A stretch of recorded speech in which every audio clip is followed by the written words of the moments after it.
All right, great. Welcome to everybody who's joining. I'm going to give just a second to let the group gather virtually, and then we'll begin.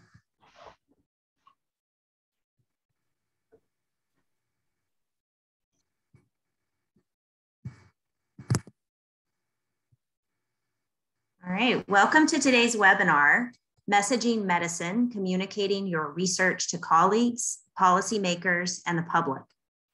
This webinar series is coordinated by the Aging Initiative, which is an NIA-funded initiative that bridges the expertise and leadership of two powerhouses for research on multiple chronic conditions, the Healthcare Systems Research Network and the Claude D. Older Americans Independent Centers, or Pepper Centers. The Aging Initiative is led by Dr. Jerry Gurwitz at University of Massachusetts and Myers Primary Care Institute, along with co-PIs Elise Adams and Jay Magaziner. My name is Heather Whitson. I'm a professor of medicine and ophthalmology and the director of the Duke University Aging Center. And I'm part of the Aging Initiative Dissemination Workgroup, co-led by Dr. Leah Hanson at HealthPartners.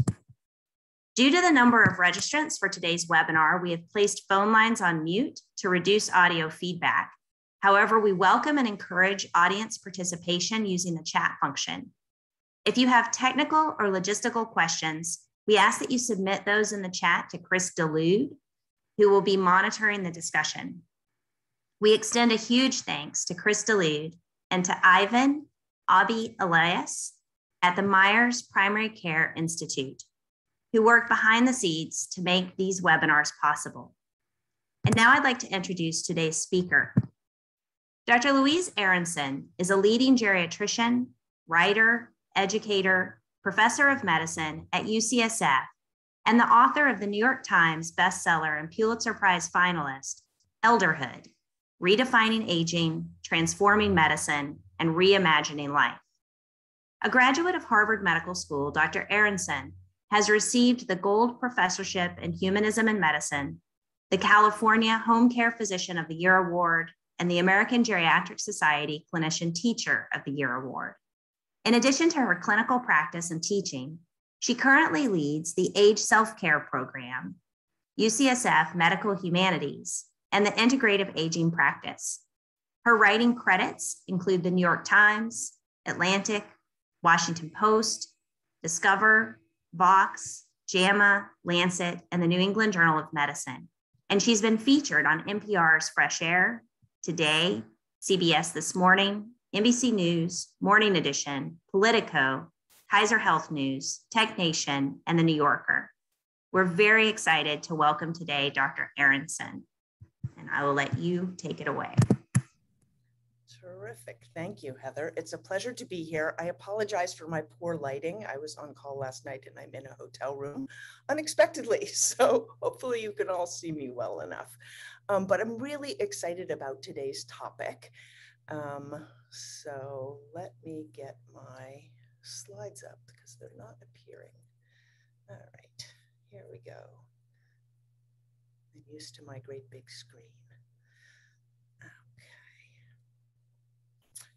So I'm going to talk today about messaging medicine and really thinking about ways to increase the impact of your research, because you may spend years, sometimes decades, working on something and it gets published, and that's fantastic. But I want everybody to be more ambitious because sometimes the usual suspects will just read research. And sometimes your work should reach so many more people, colleagues outside the area of aging, policymakers, and the public. So there are obviously lots of ways of doing this. I'm going to discuss some of them, and hopefully this will be helpful. So I have no disclosures of commercial interests. And I want to start by referencing this guy.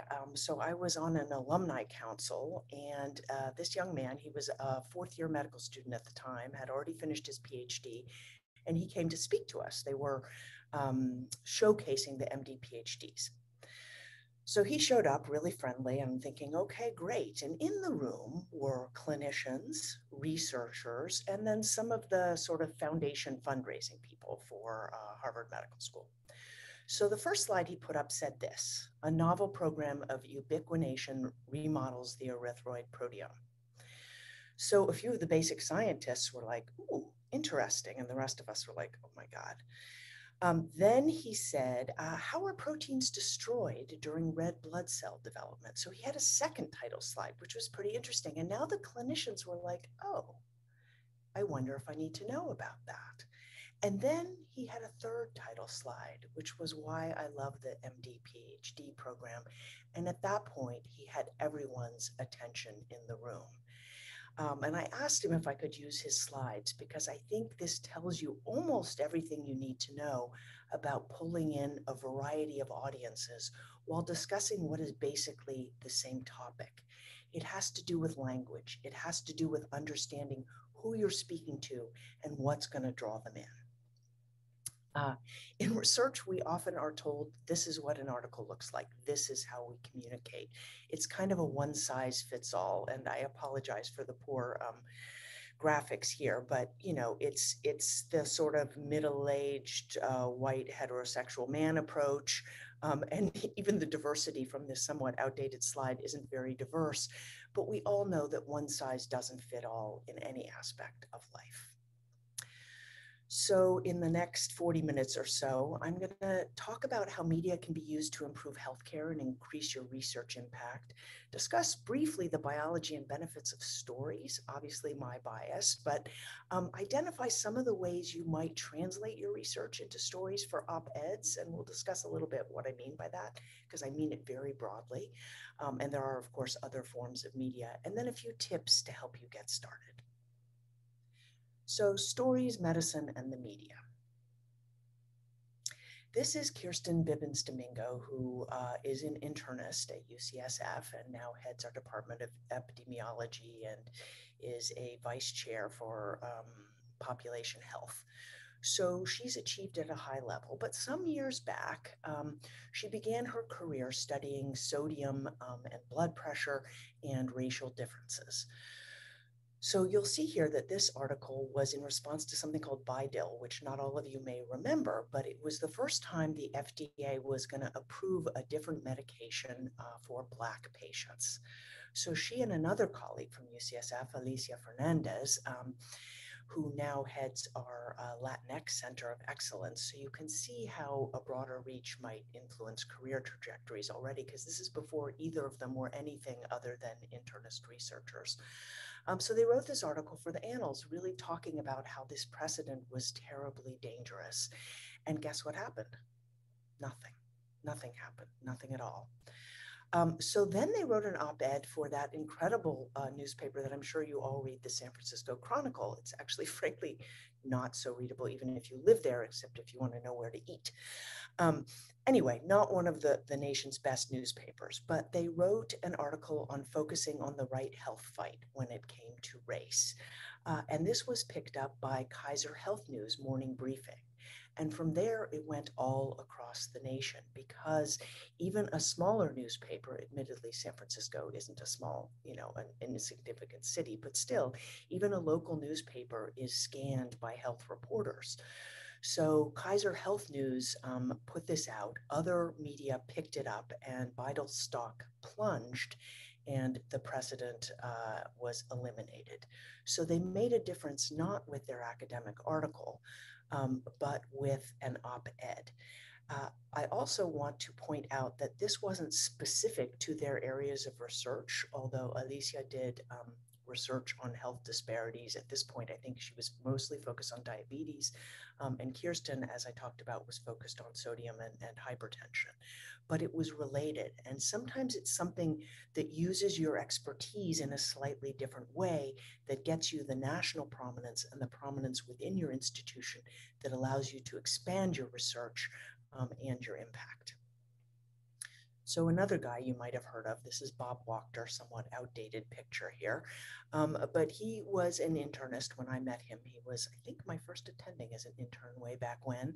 And by the time he started writing for the public, he had over 100 articles in medical journals. And among them was the first article with Lee Goldman, now head of Columbia Medical School, about hospitalists. So hospitalists did not exist before 1995, but he wrote that article. And he was also the first one to talk about quality and safety, or one of the first ones. And you hear about that all the time now, but when I was in training, admittedly in the early 90s, so way back when for some of you, we didn't hear about that. So then he started writing books for the public, and he started a blog, which became one of the most read medical blogs, along with Kevin MD. And he has been on the top 10 influencers in healthcare list for years now. This has very little to do with his scientific publications and very much to do with his public stance. And he, like many others, talked about how the blog helped him become a better writer, both of scientific articles and otherwise. And I'm not going to talk too much about social media. I had a whole section on it, but the talk was getting long. But you can absolutely use social media to extend your reach as a researcher and as an influencer in medicine. So this guy you all may know, this is Alex Smith in my division. And you may be aware of Jerry Pal, not Jerry Pal, obviously, well, he does Jerry Pal, but also e-prognosis. You may use that in your clinical work. So this was the original JAMA article for e-prognosis. This got international attention. Did it get international attention because it was published in JAMA? It did not. It got international attention because Alex was very smart. He started, prior to the JAMA publication, by working with colleagues on a case-based perspective. So this, I would argue that perspectives and viewpoints are medical journal op-eds. So he wrote this article with a couple colleagues about discussing overall prognosis with the very elderly. He didn't mention e-prognosis, but when you got to the end of this article, you felt like, wouldn't it be helpful if there were some more objective way that I could determine prognosis in my older patients? And then shortly thereafter, his JAMA article appeared. So very smart. He also founded Jerry Pal. Now you may listen to it as a podcast, as I do, but it was initially a blog. What Alex and Eric Widera and Ken Kavinsky did was not tout their own research, but tout each other's. So another strategy of using your pals to put forth something so that it doesn't have that crass aspect of self-promotion. So the prognosis was written up in Jerry Pal, and they had already smartly connected with some health reporters. So then it went into the New York Times from Paula Spann, and then it went to Reuters, and then it went all over the world. Now, some of this was controversy. You know, do doctors think they have a crystal ball, et cetera? But as they say in advertising, any publicity is good publicity. And this dramatically expanded the impact of his research. And this is Rebecca Sidori, also in my department. So when she was, I think, maybe still a fellow, she wrote a Piece of My Mind article, so a narrative for JAMA about can we agree to disagree? And this turns out to be part of what shaped her career into palliative medicine and geriatrics. It was a disagreement among her grandparents where her grandfather said that he didn't want, end of life heroics. And when he expressed that, her grandmother still said she would do everything. Why? Because she couldn't bear to lose him. So then Rebecca turns to her grandfather and says, well, what are you going to do? And he says, I love her. It won't matter to me. It matters to her. And this really got Rebecca thinking. So think about whether your research is something that really ties to you as a person, that motivates you. And this is, I think, what got Rebecca started. She then worked with Terry Freed, so reached out to a mentor far away to write basically an op-ed, a thought piece about redefining the planning and really thinking about how do you do this better? How do you bring everybody in? How do you make decisions that everybody can live with and that are in keeping with what people want? And from that, she got to prepare. So this might be the life cycle. She started with a personal narrative, then got to a thought piece, then had the early studies, then the randomized controlled trials, and now a huge amount of media. Does it have to go in this order? It does not. And did she have grants throughout? Yes, they obviously got bigger. But think about how you can use these different elements in various permutations to advance your research. So, and also think about how each of these people reached people they might not have reached otherwise, and the ways in which their greater reach changed medicine and their careers, because you've probably heard of a lot of this work. And that was not because their journal articles, their research was good and their journal articles were well written. It was because of the greater reach they achieved by moving beyond medical journals into the larger world.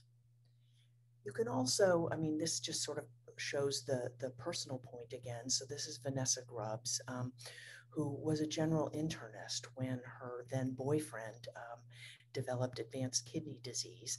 And he was also African-American, and they watched all their friends, that they had met through the kidney network getting transplants, but he didn't. And she figured out that there was a racial bias in kidneys, which had to do with when you were referred for dialysis and for transplant. And this made her into a nephrologist, but also shaped her research career and her impact. And this is them now. He did eventually get a transplant. You can also think of whether what you become famous for needs to be related to your research. If you become more well-known for something in medicine, it will influence how people see your research. So this is going a little further afield, but I'll just briefly mention this is Emily Silverman of The Nocturnus, a fantastic podcast if you haven't listened to it. Focused on stories from the pandemic, really talks about healthcare and wellness, and did a whole series on race in healthcare as well. And this extends your reach. So you can do it directly with your research, and you can do it indirectly. You can also do it at early stages of your career. This is Derek Paul, who came to see me when he was a first-year medical student.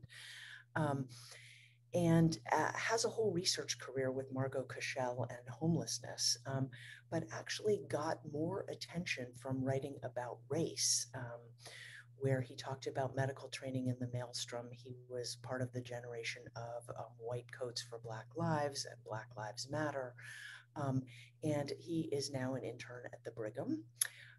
And has been in the New England Journal in academic medicine and in a variety of other venues. So this expands his research impact, but it also expands his impact in a way that's intrinsic to who he is as a human being. And this is really about all of us as practitioners, but I think it relates to how we can think about our research as well. A reflective practitioner or a reflective researcher is able to identify essential professional problems, to challenge self-evident truths, to seek feedback, and to use it for personal professional development. So we all have stories to tell. How do you tell your research stories? And why? Why would you use story when the whole point is research and data? So now we'll move to why stories. And I like here to quote this man, Joseph Stalin, some of you may recognize him, who said, one man's death is a tragedy, a million deaths is a statistic. Now in medicine, we use a lot of statistics, and that's great. I'm not arguing against evidence-based medicine. But I will say that if you want to have impact that is both intellectual and emotional, story is your vehicle. And I'm going to give you some data for that. So this is work of a guy called Paul Zak, who is a neuroeconomist, and you'll see what that means in a minute. You can actually watch this video on YouTube, but he has a lab and he brings in volunteers. He doesn't really tell them what he's studying. He takes their blood, then he has them watch this video, and he takes their blood again. The video is the story of a little boy named Ben, who's 2.5 years old and who's outside playing. And you can see he's happily playing and his father is watching him, but strangely, his father looks not happy at all. And his father explains that he's not happy because he knows something Ben doesn't know. Ben is happy because he's just finished a long year of chemo and radiation and he finally feels well. And the father is sad because he knows something Ben doesn't know, which is that Ben is dying. So the research subjects watch this and their blood is drawn again. And then on their way out, they're asked to give someone, they're actually paid $20 for their time. And then they're asked by someone to give money to a charity. Sometimes it's charity for children with cancer, and sometimes it's just any charity. And what they find is that the measures in the blood that have the greatest impact on whether people will give away money are two. One is cortisol, so sort of our fight or flight hormone. And that is the alertness, the agitation, the engagement with a topic. And the other is oxytocin, which is empathy. So when you're telling stories, if you want to change people's behavior, whether that's your colleagues or policymakers or the public generally, you want to both get a level of alertness, you want to get their attention, and you want to move them in some way that spurs them on to action. And empathy, as the writer Rebecca Solnit has said, is first of all an act of imagination, a storyteller's art, and then a way of traveling from here to there. So think of here as where people start, where your audience starts, and there is where you'd like them to head, or at least in the right direction. And to engage their imagination, you need to give them more than facts. Stories engage the senses. Sometimes we can smell, we can hear, we can see. We feel in a way that data does not always grab us. And in fact, I don't have time for it, but there's a whole neurochemistry of stories. We know that facts tend to engage one or just a few brain regions, whereas stories engage across the cortex. There's neural coupling, there's mirroring, there's dopamine activity. There's all kinds of things, and they've shown this both immediately when hearing the same information presented as story or fact, and then a couple weeks later, that retention is greater when you include story, not just fact. Some of how this works is the difference between meaning making and sense making. So sense making is more extrinsic, it's more fact, it's more intellectual. Oh, you say, I understand, that makes sense, but you don't necessarily know what to do with it. And we're all busy people, so maybe you want to do something, but you might not make time. Meaning making, on the other hand, is more of an aha.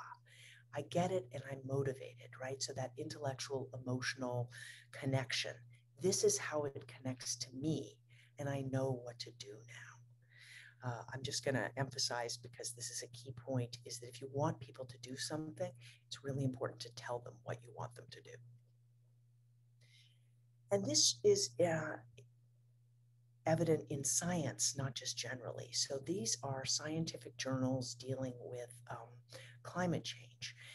And different articles are ranked on their narrativity on one axis, as you can see, and their journal impact factor. And you will see that the journals with the highest impact factors also tend to have very high narrativity.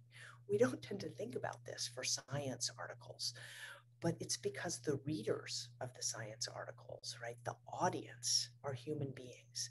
And as human beings, we respond to story. So science gets the highest ratings, and it also has the greatest narrativity. Nature does quite well, not quite as narrative, but still in third or fourth place.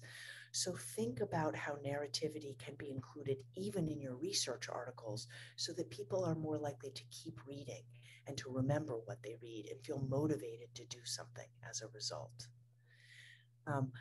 Also hearkening back to, there are many ways of getting yourself more prominent in your career, which will impact your research. So there's the direct route and the indirect route. This from Abraham Verghese: the EMR cannot capture the human and emotional aspect of what we see and do. Physicians are moved, troubled, elated, devastated, and shocked by what they witness, and there's no drop-down box or smart keystroke that can capture it.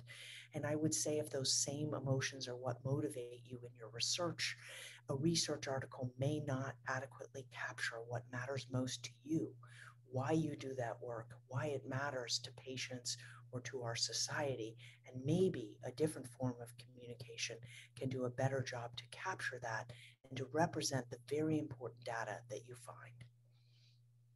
This is actually from grade school, but I sort of love it, because why do we tell stories? To learn, to connect, to make things stick, to share information, to teach, and to inspire. This is how we affect our colleagues and policymakers and the public.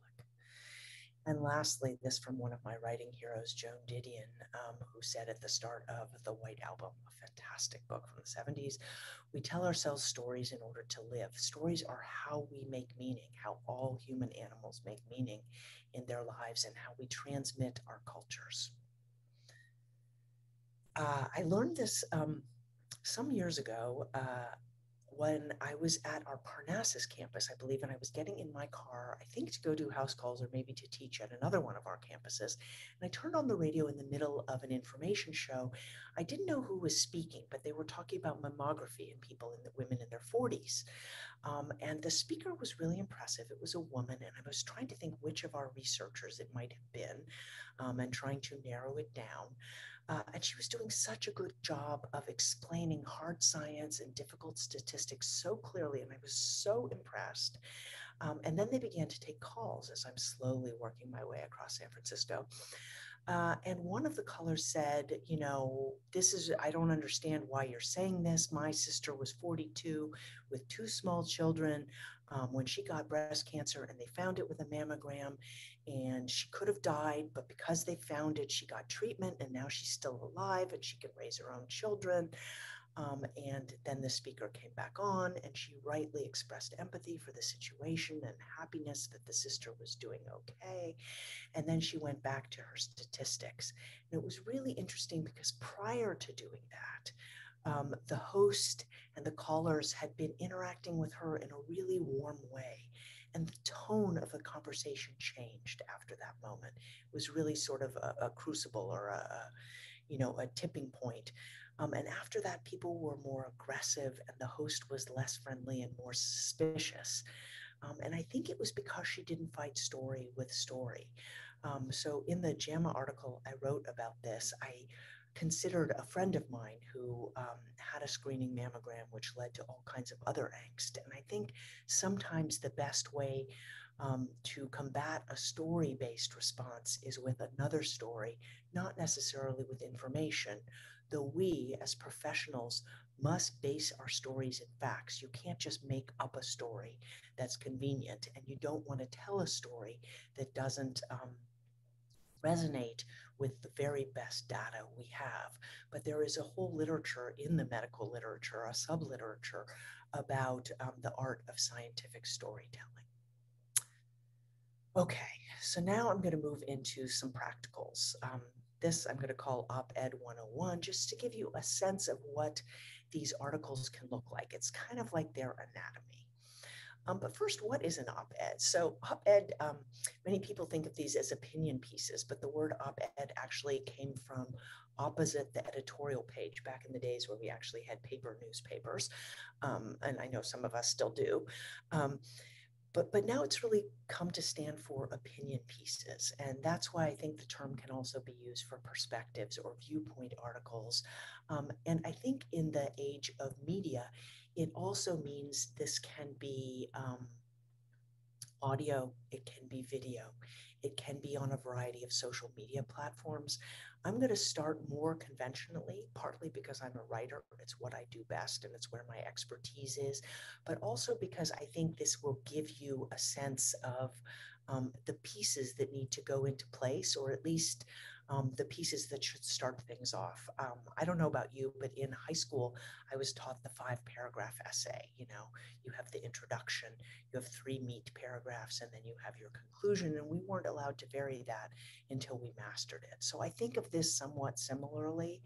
And maybe you could say the same for research articles, that you can't vary it until you understand the basic form. I may be wrong about that. So opinion writing, what do you need to do? Well, consider that it can make a difference a variety of ways. It can work synergistically with research articles, right? You saw that from Alex Smith and from Rebecca Sidori. It can amplify your impact. It can help you shape your messages and policies, and actually it might help advance your research in that it crystallizes your thinking about the topic and your analysis of research in ways that are incredibly useful. You're taking what is information and you're making meaning of it. And I really believe it increases your career opportunities in ways I would say that all of us in my division who have done this, and I think it's somewhat what our division is known for, have been really pleasantly shocked by how it has augmented our careers. So the structure. You start with an opening, and the opening should do a couple of things. Most importantly, seduction. We don't really talk about seduction much in research or in medicine, and obviously it can be really inappropriate in a variety of settings. But the idea is to get the reader to read, right? I mean, I get a lot of feeds and I look at the title. If the title influences me, you know, I might click on the abstract, or there's the little summary. If that gets me, then I get to the abstract. If the abstract gets me, then I might read the article. But there's this staged process, and especially when we're so often on our phones at the elevator or somewhere else, if you don't get the person's attention, it does not matter what you do next. And then being clear on your topic and focus, maybe not immediately, but pretty soon thereafter. And we can sort of talk more about in the Q&A about how this works. But you know, there's an element of mystery to seduction. But if you're sort of being too mysterious for so long, people just feel like you're teasing them or abusing them. In journalism, these are called the lead and hook. No, I haven't misspelled the word lead. This is the journalistic spelling. But it's sort of what you start with and how you hook the reader to read more. In the body of the article, you want to develop a story. Now, is this always a story in the sense of, you know, here's, you know, Lee and here's what happened to them? Not necessarily. It may be the story of your research, the steps that happened, but sometimes it might actually be a human story with a human character, or maybe several. You build your case and argument in the body. But importantly, you want to have one main point per paragraph.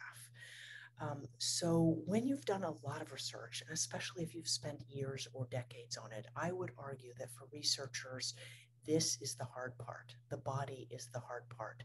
The editing of yourself, the not putting everything in, is really the tough part.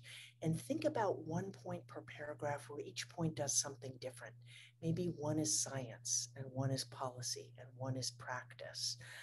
Or one is epidemiology, and one is a particular disease, and one is a mechanism. There's so many different ways of approaching this. And then before you finish the body section, if there is an obvious rebuttal, and I often think of my colleague Bree Williams in terms of this, because she does, her research area is older prisoners, and she will often have to say something. To be sure, some people will argue that we shouldn't be spending money on healthcare for prisoners when so many Americans lack health insurance, right? She must address that, or whole segments of the population will simply write off her arguments. And then she could talk about how it lowers costs. You know, some people will believe it's the right thing to do for human rights issues, but for those who don't, you want to address their concern up front. Otherwise, you are not a narrator with any authority or any credibility as far as they're concerned. And then for the ending, you want to maybe restate your key opinion. If there's something important, it's hard to emphasize it too many times. I did an exercise from Kelly Scaff at Stanford when I was, I think, still a resident about teaching. And it turned out you could mention something to the point of redundancy 3 or 4 times in a half-hour teaching talk, and nobody would notice you had repeated it, but they would remember it. Whereas if it was really important to you and you mentioned it just once, they would not. I think the same thing holds in our articles. And then offer an insight, a solution, or a call to action. You sometimes hear devastating article, stories or read articles. And if they don't tell me what to do and it's something way outside my purview, what I do is nothing. And I'm not proud of that, but I'm incredibly busy. I can't get through any day, through my to-do list on any given day.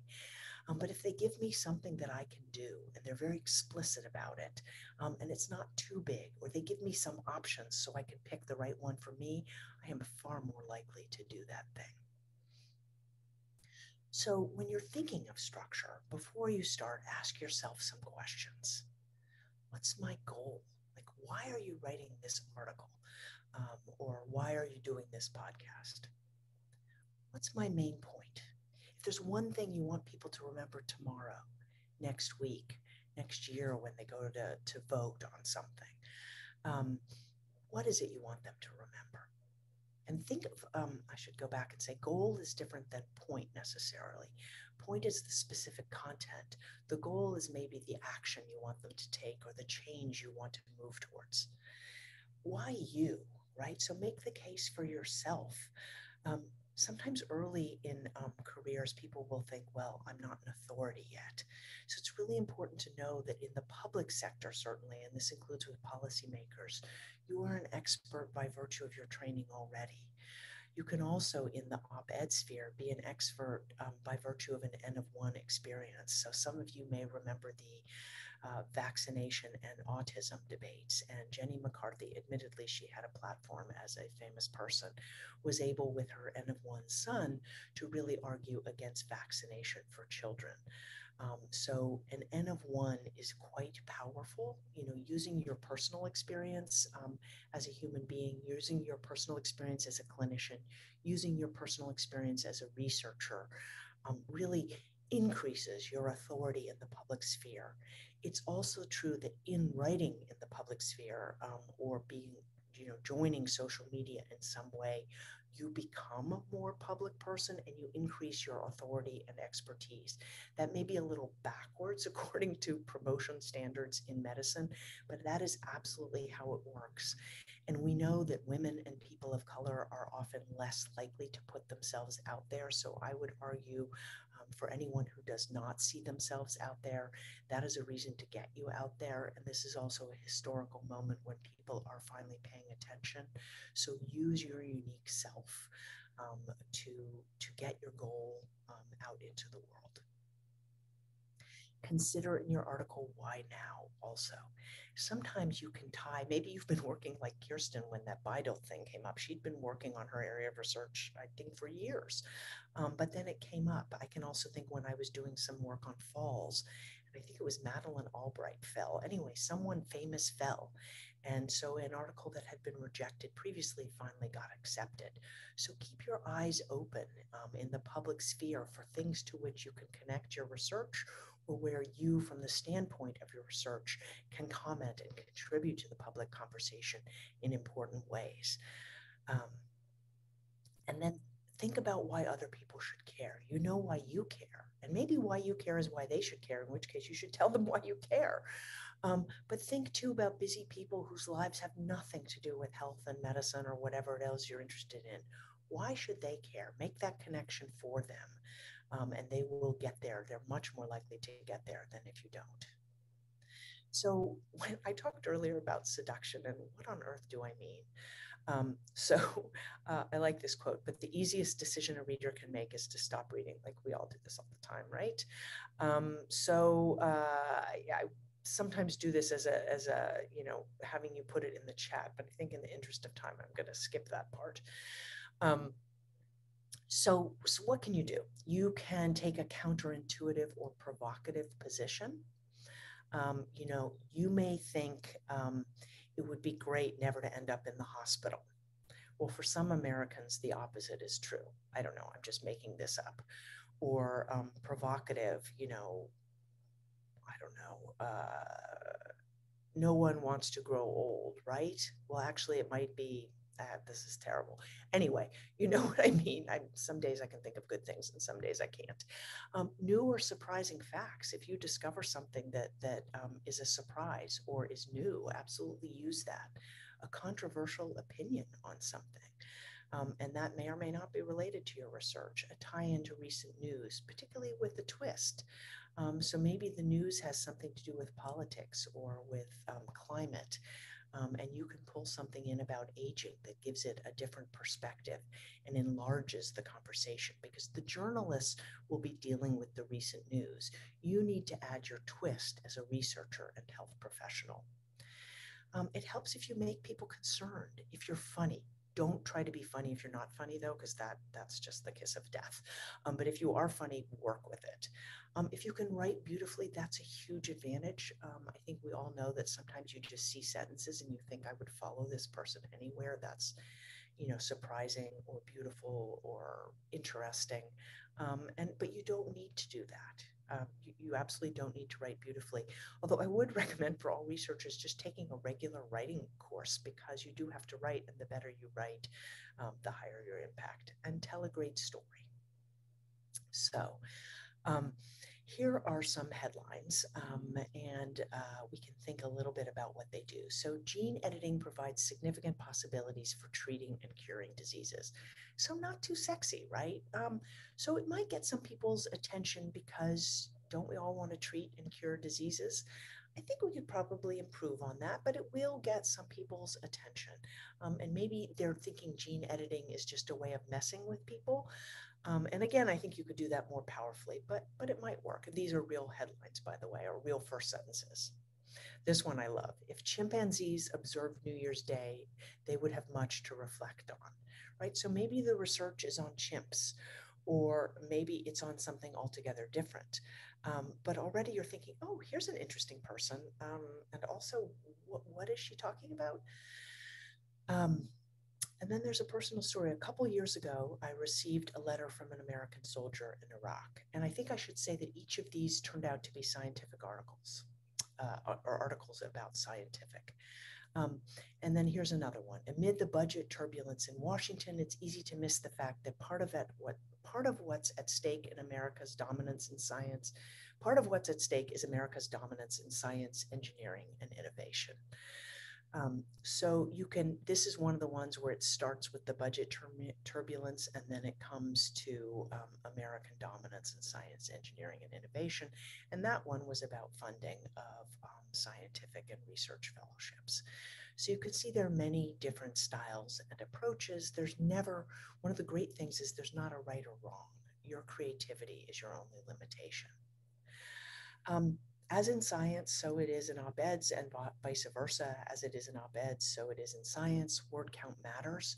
So if you're going to submit something, if it's the Washington Post and you want to submit more than 700 words, you better be famous or be really good. And anyway, their submission form will cut you off. So make sure you know. San Francisco Chronicle or local papers tend to have smaller word counts than larger ones. High impact and smaller publications have pros and cons. A smaller publication where you live might increase your local prominence and might also affect something that's happening in your community. That's really important. A nationwide journal or paper might have a very different impact. One is not better than the other. Yes, the New York Times sounds great, but if you make change, I actually love the story. It's maybe a decade old now, but some medical students in St. Louis published in a small paper about how expensive condoms were in low-income neighborhoods. And this is because some guys were out and about and they went to buy some condoms in a low-income neighborhood that they were near. And the condoms were twice as expensive, and they were also behind the counter, so you had to ask for them. Whereas closer to the university, you didn't have to do any of that. It was cheaper and you could just grab one. And they realized there was a real health disparity. They wrote in a small local paper, picked up by the bigger paper, and then picked up by the national press. So sometimes local makes a big difference, both locally and other places. Expertise is different, as we've talked about. Opinion. The opinion parts of medical journals are the most read sections much of the time, not always, used to be always, but they're always in the top 10. So, it's a little different in science. You definitely need to keep publishing your research, but this can work in concert with that. And sentence and paragraph length. Shorter paragraphs, sentences that aren't as long and complicated with fewer clauses work better. This is something to know, which is that there are different meanings for scientists and the public. When you think about different words like theory, for public, it's a hunch or speculation. And so that's not really necessarily what you might mean. So you should say scientific understanding or uncertainty for the public means ignorance, where, range might be more in keeping with what you're trying to say. And there are lots of other examples. So really thinking about language. This is one of those areas where they insult both females and older people, but you know how they always say, make it something your grandmother can understand. What I would say is make it something a non-health professional can understand. And I sort of love this. So this is a radiologist. As you can see, he looks like a YouTube star, not, but he is actually a YouTube star. This is a physician scientist in radiology. And his lecture series went viral. And when asked, well, I didn't include the slide, but when asked why that was, he said, I think it's because I make really complex concepts very easy to understand. And he just is his human self. I mean, look at him. He looks like an academic, right? It's not even like he dressed differently. And he just made it easy to understand. And he was just his entirely human self in these videos. So this is just to say that there are many ways of doing this. My way may not be your way, but the principles of communicating clearly, of being a regular human being people can relate to, those hold across media. So our last section is really a few tips to get you going. Have a clear goal, right? Are you just thinking about something? Are you raising empathy and awareness? Are you teaching? Are you advocating for policy change, for scientific change? What is it you want? Know your goal. Make them care. Tell a story. So this is Atul Gawande's article that led to Being Mortal. You know, did he talk about an old person with end-stage heart disease and dementia? No, he started with Sarah Thomas Monopoly was pregnant with her first child when her doctors learned that she was going to die. It's a true story. It's not the most typical case, but it is seduction. It's one that got people's attention because almost everyone will feel empathy for a young pregnant woman who's dying and her family. Consider your audience. It's not just about what you want to say. It's what they're interested in. Find that sweet spot in between. Get their attention. Match medium to audience. My mother did actually ask me what a hashtag was some years ago. She was in her mid-80s then. You know, or do you need to be on TikTok? What are you researching? You know, do you need to be on the evening news? It really depends. You know, is audio the best thing? Is it video? Is it print? Really think about your audience. Consider getting personal. This is the opposite of what we're trained to do. And yet, if you look at what really goes viral, it is the most personal stories, like Vanessa Grubbs' story, or like Amy Berman's story of her cancer, deciding not to get conventional treatment for it. Is there something about what you do that has to do with who you are? Don't overuse data. This is really hard for researchers, but like if I say to you, do you see that tree sort of in the middle, the one that's a little wider than the others? You might be straining to see it because I've given you so many trees. But if I just give you the one tree, the data point that I think matters most to me and to you, the one most likely to change your behavior, you're going to see that tree. You're going to remember it. Respect confidentiality, right? So HIPAA, not a female hippopotamus. Avoid jargon. I love this story. So there was an article in the New York Times by a guy who had been a journalist for 10 years and then went back to get his DPH. And some years into his HIV research, he wrote a magazine article and he sent it to a former editor and he didn't hear back from her. And then finally he did. And she said, I frankly can't comment on this. It's just no. And he looked at his article again and he said, he just started laughing and he said it was horrible. It was a perfect medical journal article. So it was just so full of jargon. His editor thought like nobody's going to want to read this. So consider this also in your medical journal articles. We all find it easier to read English than we do to read medicalese or jargonese. Be generous. I learned this from Diane Meyer in her abandonment article in Narrative Matters in Health Affairs. Narrative Matters is also a really good venue to consider. It's long, you know, it's sort of 3,000 word, I think, narratives that have policy points in them. But she really talked about, rather than questioning what an oncologist was doing, she just asked him like what he was thinking. And she learned that because he didn't know how to do any palliative care, he was going to offer chemo because he didn't want to abandon his patient. It wasn't that he wanted to make more money or that he was testing something. All the evil thoughts some of us, including me, have had. It was that he didn't want her to think she was being abandoned. One of the things I love about writing is that I can be my angry, pissed off, not very generous self in the first draft or drafts, and I can edit myself to my very best self. Trust the story. We've all been in lectures where somebody says this is case-based, offers one slide or one line about a case, and then talks about their topic and never comes back to the case. Let the story show. You don't always need to tell. Let the story show what you want the message to be. Find editors for your work, even op-eds. People think like, oh, I don't have to show this to my colleagues. I don't have to do it at works in progress. All writers do works in progress in various forms. Show this to your colleagues. Do it in works in progress. It helps everyone. And cultivate media contacts, right? Send them story ideas.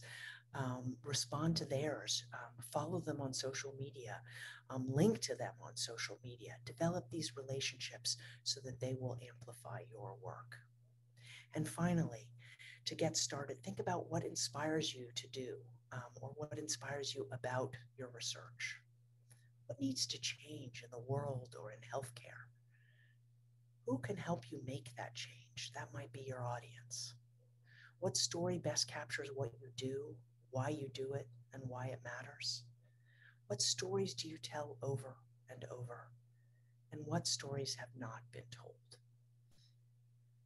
So bottom line, scientific and articles and presentations convey information. Story-based articles and presentations create an experience. High impact scientific communication does both. And I apologize for running a bit long, but I am now done. So thank you for your attention. And I think now we move to questions.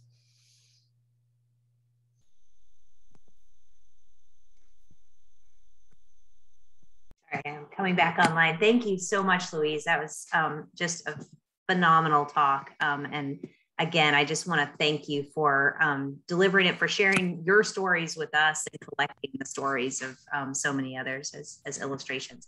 I think that my partner in crime, Leah Hanson, is on and may have some questions that she's collected from audience folks, and I'll remind other people to feel free to submit questions in the chat. And I'll just ask if any of you have success stories, especially early career success stories of doing this. I would love to collect them and update my collection.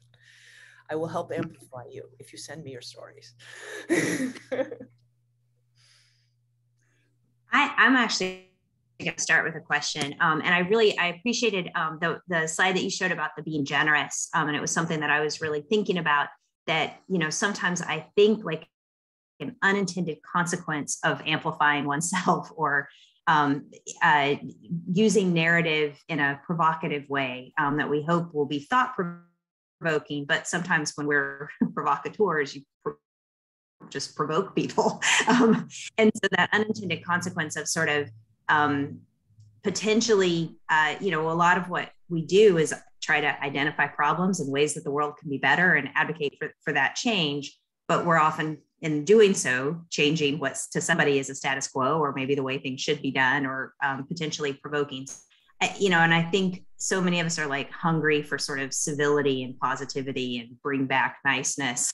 And so you sort of talking about, you know, one strategy is to maybe the first draft can be that sort of pure provocateur, negative, angry. And then somehow it gets to where you're hopefully rallying and inspiring people, but in a more positive way. And I wonder if you have any other sort of examples or words of wisdom on how to sort of do that, how to keep the message provocative, but not drift into being a negative, you know, well of negativity.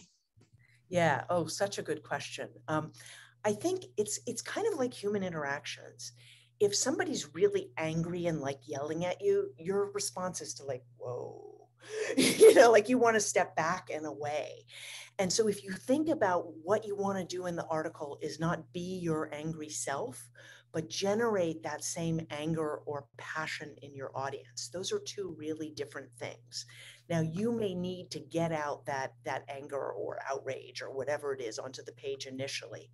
And then story is a great way to, or think about what provoked it in you, and then tell that to the audience. Like, why do you feel this way? You saw someone harmed, and let them, with telling them like, this is bad, it doesn't have the same impact of like, let me tell you about what happened to, this person named Tran. I met Tran in the hospital and this and this and this happened. Sort of letting them experience it with you is incredibly powerful. So the point is to give them that experience, and that usually involves invoking their senses. So can they hear some of the dialogue? Can they see what the person actually looked like? All those things really help. This is also where your colleagues can help, where you say like, am I too pissed off? Are you put off anywhere? Where are the red flags? The other way I find is that the last thing that's really helpful for editing myself, and this is hard because we always want to get things done, is I put it aside for some time. Like, it's really good if you're going on service or you're just going to have a busy phase. Just let it sit and come back to it. And then I can read and edit myself, because it's not like Flannery O'Connor talked about killing your darlings, which are lovely sentences that just shouldn't be in your paper or article or story. So those are some really good ways of doing that. We do have a question from our audience. I apologize. My audio wasn't working before. I had to leave and come back. Thank you so much, Louise. What a great presentation. We do have a question. Can you comment on when you might write an op-ed versus connecting with the journalist and asking them to write a piece on your publication? And then specifically on how you might connect with someone and do that. How would that second route work?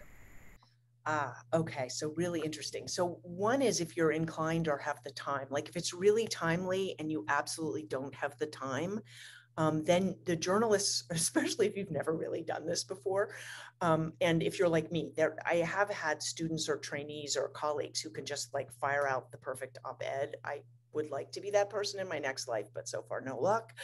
So know who you are. Are you a person who can write a great thing really quickly? Then go for it. And if it doesn't get accepted, then move on. But if you think you're not that person or you don't have time, then reach out to people. You can do that on Twitter, on other social media platforms. You can try and email them. You could ask colleagues if anybody has any connections. You can speak to your media office at your health center, and they will usually have some contacts that they can give to you. So I think it's about time and timeliness. If it's a little less timely, then maybe take the time and go for it yourself, because writing it is going to increase your expertise and visibility. So there are added benefits, but sometimes we just need to do the right thing to get it out there to people, and you hand it to the journalist, which is great. So what would you say to the junior investigator that's just really scared to do this, that hasn't done this yet? You've given a lot of tips, but do you have some encouragement or a tiny first step that they might take to sort of move in this direction? Oh, absolutely. Is it scary? Yes. Eric Wadera talks about how, he really couldn't write well. And so, they started this little blog that initially nobody read called Jerry Pal, and he would practice at night after his kid was in bed. So, maybe there's a blog, maybe it's Kevin MD, which is pretty easy to get into these days, or, it's something like that. Start small if you want, or think of some local issue and pitch that. Know too that it's actually much easier to get into the New England Journal than the New York Times. So a rejection might mean that you hadn't done it the right way, but it might also mean that they got, 4,000 submissions for 2 slots that day, or 10,000 for 2 slots. So that's why you need other people's opinion on whether it's relevant or not. I also sometimes I'll start something for the public and the public doesn't care. Or once I had an editor say, "Aren't you just speaking to people in medicine?" And I was like, "Oh, I thought you'd care, but apparently you don't." And then I switched it for a medical journal, and JAMA took it, so that was great. So consider that. But really, it's about starting, right? I mean, what gives you if you're already at the stage where you're listening to this, you already have so much more expertise. And also, if you start with something personal, you're the only one who is that person. So that is your story and your expertise. You are always an expert in you. Just go for it. You don't get there if you don't start. So it's kind of like the just jumping in. Excellent. Thank you so much. And we've reached the top of the hour. And so I want to thank everyone for attending today's webinar. The recording for the webinar will be posted soon on the Aging Initiative's website. And just as a reminder, as you sign off, you'll be prompted to complete a very brief survey regarding any thoughts or opinions you had about today's webinar. And so I'd like to thank again Louise for an excellent presentation and all of you for attending, and wish you a great rest of your day.